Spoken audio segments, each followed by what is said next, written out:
Dear students, good morning. Today, let us discuss some important points in human resources management, especially in international environment.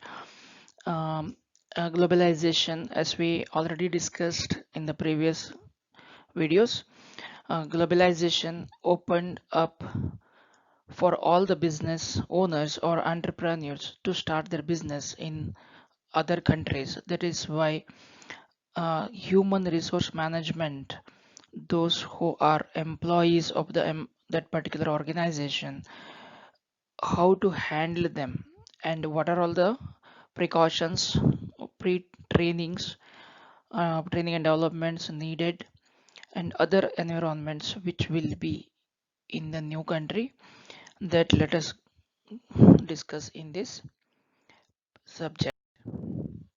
Let us basically first look into what is human resource management. As you are aware, it is an operation in companies designed to maximize employee performance in order to meet the employer's strategic goals and objectives. More precisely, HRM focuses on management of people within companies, emphasizing on policies and systems. In short, HRM is process of recruiting, selecting employees, providing proper orientation and induction, imparting proper training and developing skills. Ultimately, the strategic goals or the objectives of a company or an organization is in hands of the employees, right? They are the ultimate performers. Company can run only on this resource, that is human resource. Secondly, we can say human resource management is or a function of human resource management can be recruiting, selecting employees for doing a particular job, or providing proper orientation and induction. If an employee comes into organization as an employee, he should be aware of uh,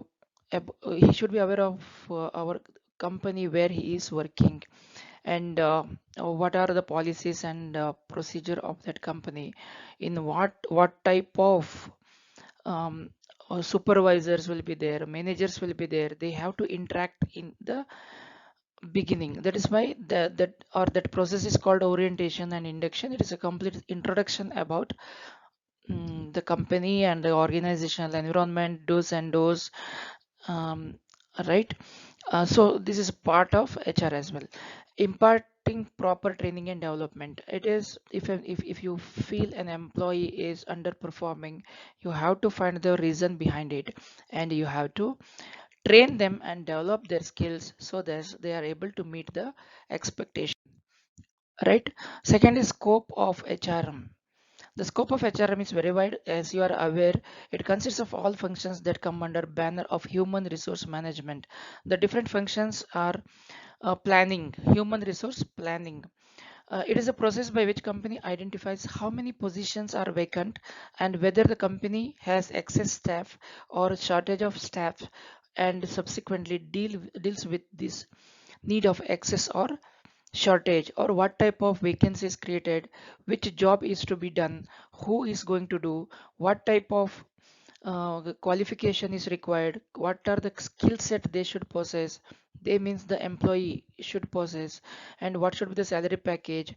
uh, uh, do company have excess staff, or we have a less number of staffs. You should plan it in advance. That the process can be human resource planning. A job analysis design. This is another function, can be defined as the process of noticing and regulating in detail the particular job duties and requirements and the relative importance of these duties of a given job. Job analysis design can be the noticing and regulating in detail about a particular job. It is notifying this kind of job is to be done.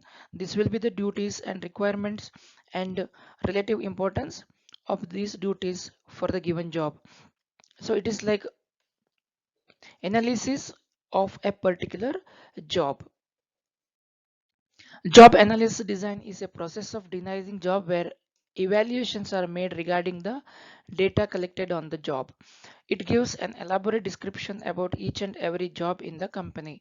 It gives the proper idea about the job, how it should be, what it should be, how it should be performed, who is going to perform, right? What are the requisition, uh, right? Those things can be under job analysis design. This is also part of human resource management.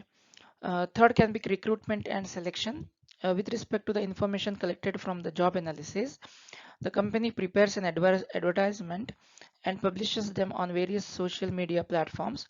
This is known as recruitment. First, you are planning and you are finding the basic requirement to do a job or the nature and the features of that particular job. After that, we have to mm, publicize it, right? This kind of vacancies available in our company, so you have to publicize it. It can be through advertisement, or it can be through any social media platforms nowadays, or it can be any visual or television mode, or it can be anything like that. Yeah, orientation and induction after the employees are selected through recruitment process. Recruitment is not only giving advertisement. By seeing those advertisements, so real candidates or eligible candidates will apply for it. We will call for them, we will call them for the interview process will be like face to face or telephonic or Skype or whatever.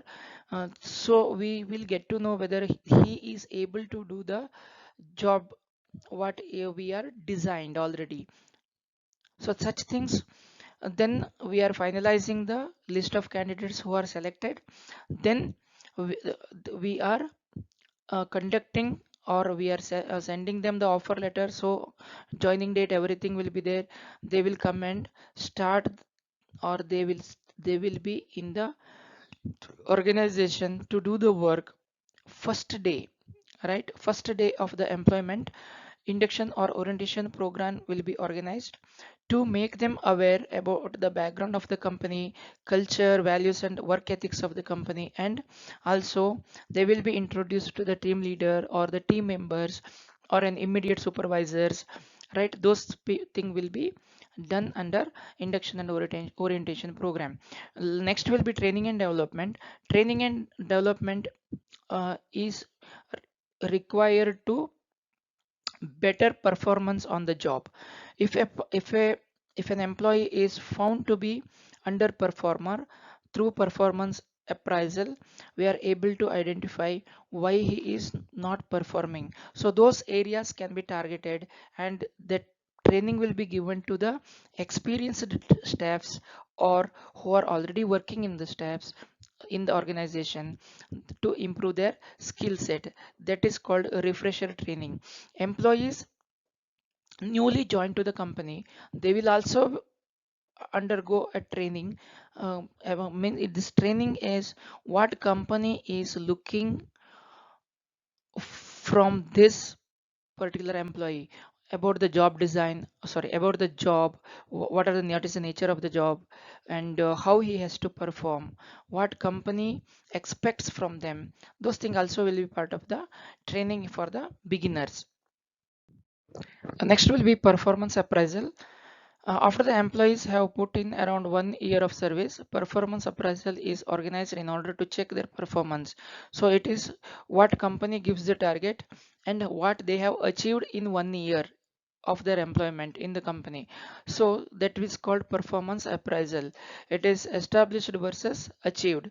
On the basis of these appraisals, future promotions, incentives, increments in salary are decided. That will be, if he achieves 100% target, then he will be in good position, or his salary can be increased, or he is eligible for the promotions, right? Such things. If he is below 30% or 40%, some companies will all straight away tell them to go out, means look for another job.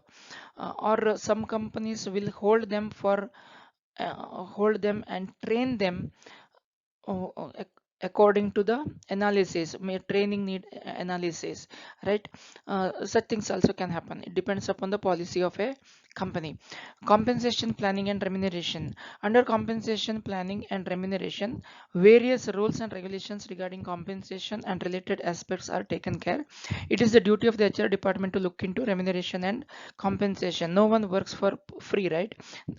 The job should be done, and the suitable remuneration for that particular work also will be decided by the HR department, with what type, how much salary should be given to one particular job. And let us look into our actual discussion, that is international human resource management.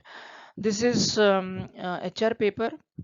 HR paper, I mean to say, HR specialization, one of the HR specialization papers.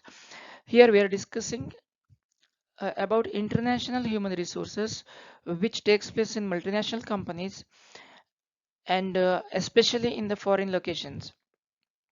So IHRM is a process of procuring, allocating, and effectively utilizing human resources in a multinational corporation, while balancing the integration and differentiation of human resource activities in foreign countries or foreign locations where companies operating now. Hence, it can be defined as procurement, allocation, utilization, and motivation of human resources in international business. Objectives of IHRM: to reduce the risk of international human resource. This is the first objective of the human resource, the risk in the international level. It has helped a lot in reducing the risk in the business by using proper standard recruitment and selection process. Here we are using the word standard recruitment process. If a company is multinational company operating in different countries, they will have their recruitment policies, uh, which is very standard to that particular company, or it can be region, country specific, and the selection process as well. If you take IBM, it has branches in Bangalore or in some other area, in Chennai and all. The selection process in IBM will always be same in any of the branches in India. So that is called standard recruitment and selection processes. To avoid cultural risks, it is very important. We have discussed this partly in international business as well.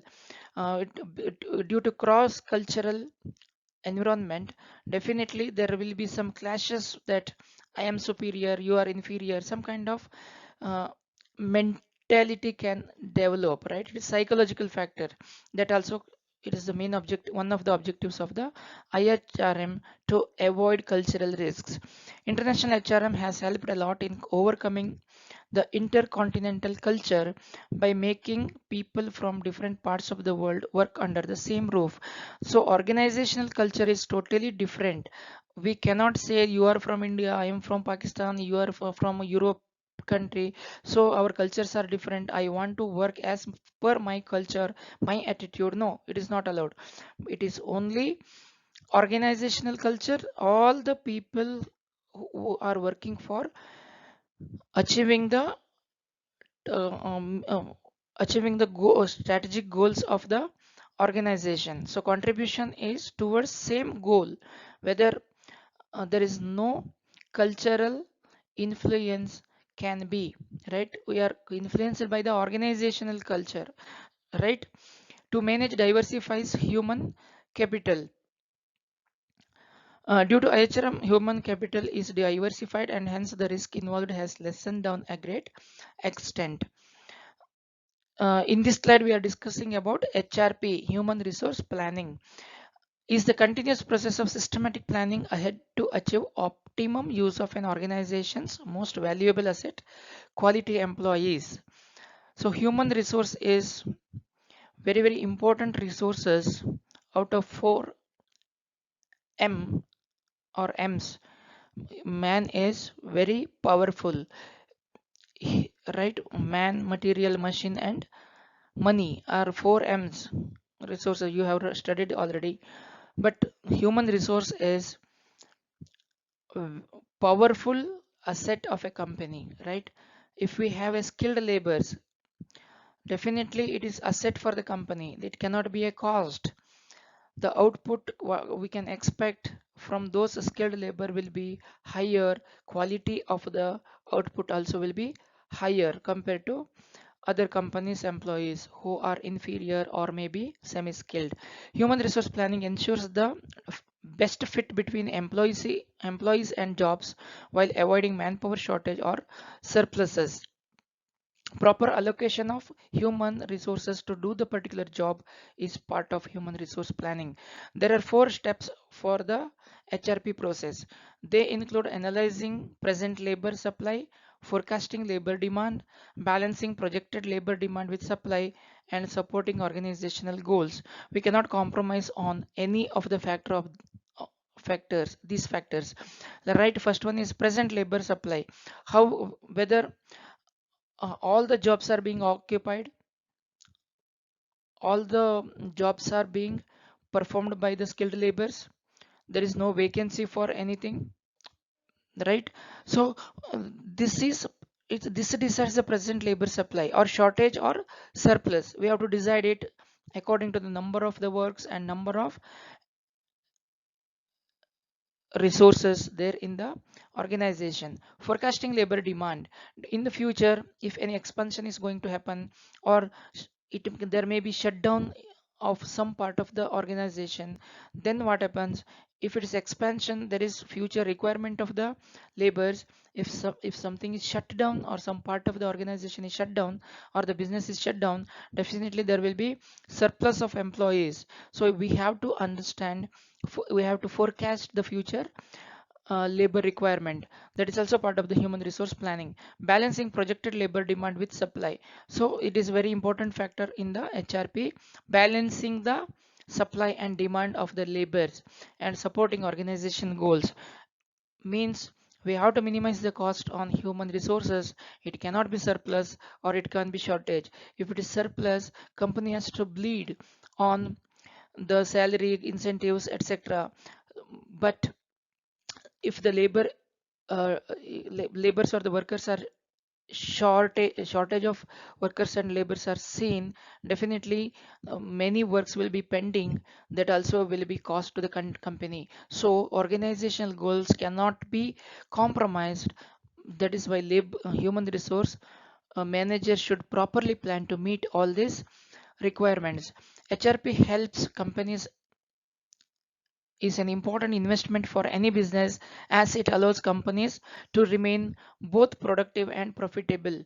Earlier, as per earlier discussion, human resource is very important resource in any of the businesses because it allows companies to remain both productive and profitable. It is an investment. If you are having a powerful, quality, educated, skilled employees, definitely that company will win in the market, and the consumers are more happy to purchase the goods from such companies. Even though it is the internal factor, the output will be seen. The in right output is nothing but the product or the services of the company. It is only because of the quality employees. Understanding human resource planning. Human resource planning allows companies to plan ahead so they can maintain a steady supply of skilled employees. There should not be any dearth of any skilled employees to do any job. See, there is shortage of employee, he is on leave for 15 days, that is why this particular job is pending. No, we cannot accept all this.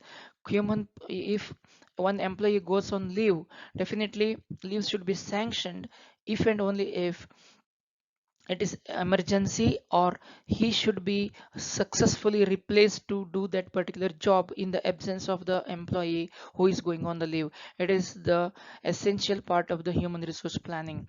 That is why it is also referred to as workforce planning. The process is also used to help companies evaluate their needs and to plan ahead to meet those needs. Human resource planning needs to be flexible enough to meet short-term staffing challenges while adapting to a changing condition in the business environment over the longer term. HRP starts by assessing and auditing the current capacity of the human resources. I hope you understood this.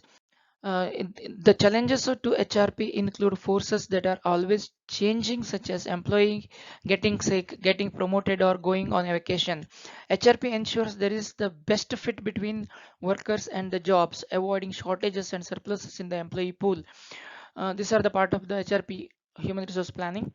To satisfy their objectives, HR managers have to make plans to do the following: find and attract skilled employees.